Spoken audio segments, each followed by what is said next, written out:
প্রিয় শিক্ষার্থী, অর্ধবার্ষিক পরীক্ষা 2026 দাখিল সপ্তম শ্রেণী, বিষয় বাংলা দ্বিতীয় পত্র। এই ভিডিওতে আমরা আলোচনা করব বাংলা দ্বিতীয় পত্রের একটি পূর্ণাঙ্গ প্রশ্নপত্র নিয়ে, যা তোমাদের অর্ধবার্ষিক পরীক্ষায় অতি গুরুত্বপূর্ণ। প্রথম বন্ধু হতে অবশ্যই চ্যানেলটি সাবস্ক্রাইব করবা এবং বন্ধুদের মধ্যে শেয়ার করবা।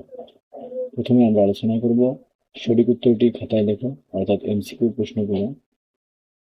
প্রশ্ন 1, ভাষার ক্ষুদ্রতম একক কোনটি? সঠিক উত্তর ক, ধ্বনি। প্রশ্ন 2, মানুষের যোগাযোগের প্রধান মাধ্যম হলো? সঠিক উত্তর ক, মুখের ভাষা। প্রশ্ন 3, প্রমিত ভাষার রূপ কয়টি? সঠিক উত্তর ক, 2টি।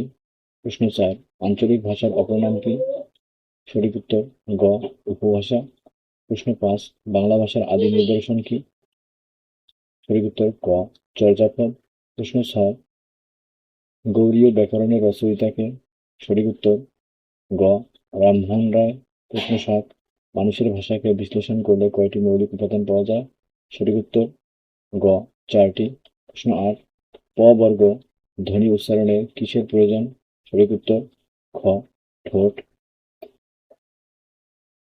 ভিডিও এবং চ্যানেলে প্রথমে থাকলে ভিডিওতে একটি লাইক দিবা, নতুন বন্ধু হয়ে থাকলে অবশ্যই চ্যানেলটি সাবস্ক্রাইব করবা এবং বন্ধুদের মাঝে শেয়ার করবা। প্রশ্ন 9, দ্বীপ এর সঠিক সন্ধি বিচ্ছেদ কোনটি? এর সঠিক উত্তর খ, দ্বি যোগ অপ। প্রশ্ন 10, অকার কিংবা আকারের পর ওকার কিংবা ঐকার থাকলে উভয় মিলে কি হয়? সঠিক উত্তর ঘ, ঐকার। প্রশ্ন 11, অর্থ অনুসারে বাংলা শব্দকে কত শ্রেণীতে ভাগ করা যায়? সঠিক উত্তর খ, 3। প্রশ্ন 12, রিকশা কোন ভাষার শব্দ? সঠিক উত্তর গ, জাপানি।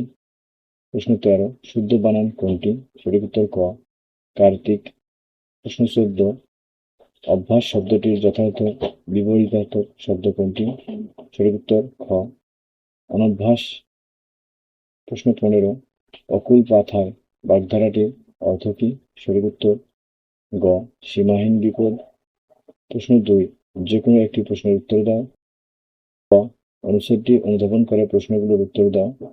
নকশিকাঁথা আমাদের একটি গ্রামীণ লোকশিল্প। এই শিল্প আজ লুপ্তপ্রায় হলেও এর কিছু নমুনা রয়েছে, যা আপন পরিবেশ থেকেই মেয়েরা তাদের মনের মতো করে কাঁথা সেলাইয়ের অনুপ্রেরণা পেতেন। কাঁথার প্রতি সুতের ভোরের মধ্যে লুকিয়ে আছে এক একটি পরিবারের কাহিনী, তাদের পরিবেশ, তাদের জীবনগাথা। আমাদের দেশের কুমোরপাড়ায় শিল্পীরা বিভিন্ন ধরনের তৈজসপত্র ছাড়া পোড়ামাটির দিয়ে নানা প্রকার শৌখিন দ্রব্য তৈরি করে থাকে, যেমন নানা প্রকার পুতুল, মূর্তি, আধুনিক রুচির ফুলদানি, ছাইদানি, ছাঁচের সেট ইত্যাদি। খুলনার মাদুর ও সিলেটের শীতলপাটি সবার কাছেই পরিচিত। প্রশ্ন ক, গ্রামীণ শব্দের বিপরীত শব্দ কি? খ, আধুনিক শব্দের স্ত্রীবাচক শব্দ কি? গ, অনুপ্রেরণা শব্দের দুটি সমার্থক শব্দ লেখো। ঘ, লোকশিল্প কি? ম, নকশিকাঁথার নকশাগুলো সংগ্রহ করা হতো কোথা থেকে?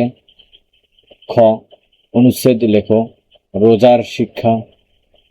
প্রশ্ন 3, যে কোনো একটি প্রশ্নের উত্তর দাও। ক, সারাংশ লেখো।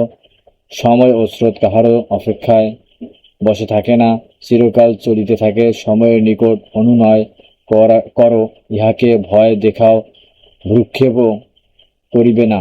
সময় চলিয়া যাইবে, আর ফিরিবে না। নষ্ট স্বাস্থ্য ও হারানো ধন পুনঃপ্রাপ্ত হওয়া যায়, কিন্তু সময় একবার গত হইয়া গেলে আর ফিরিয়া আসে না।